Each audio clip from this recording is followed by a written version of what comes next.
La phrase de Bruno Retailleau ce matin dans le JDD. L'extrême gauche méprise l'attachement des Français à des réalités immatérielles, le patrimoine culturel, un mode de vie. Chaque peuple a le droit à une continuité historique, à préserver son être. Qu'est-ce que vous lui répondez ? D'abord, je réponds à Bruno Retailleau que je ne suis pas à l'extrême gauche, pour commencer, puisque vous m'interrogez. Vous êtes où alors dans l'échiquier politique ? La gauche, si vous voulez, la gauche radicale, c'est-à-dire la gauche qui pose et qui essaye d'apporter des questions en les prenant. C'est ça le sens du terme radical à la racine.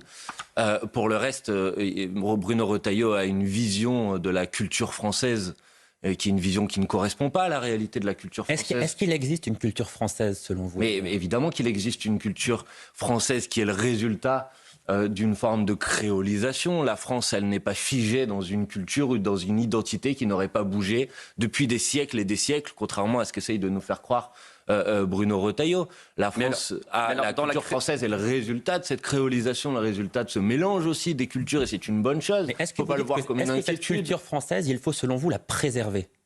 Mais elle bouge, la culture française. À partir du moment où vous posez la question de sa préservation, c'est que vous rentrez dans le schéma sur lequel est aussi M. Retailleau, c'est l'idée d'une forme de culture qui serait figée, statique, depuis des siècles et des siècles. Ça ne correspond pas à la réalité, c'est une vision idéologique de la culture française. Juste sur la créolisation, on comprend qu'il y a l'idée du mélange des cultures dans la créolisation. Est-ce que du coup on garde...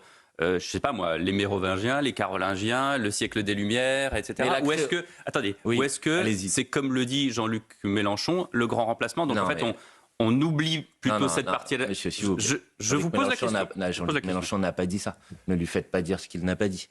Il a utilisé le mot, donc je cherche. Il n'a pas utilisé le mot pour le sens que vous voulez lui donner. Donc j'attends des explications. Il l'a utilisé. Je vous attendez pas des explications, vous me posez des questions et je vais vous répondre comme j'ai envie de vous répondre.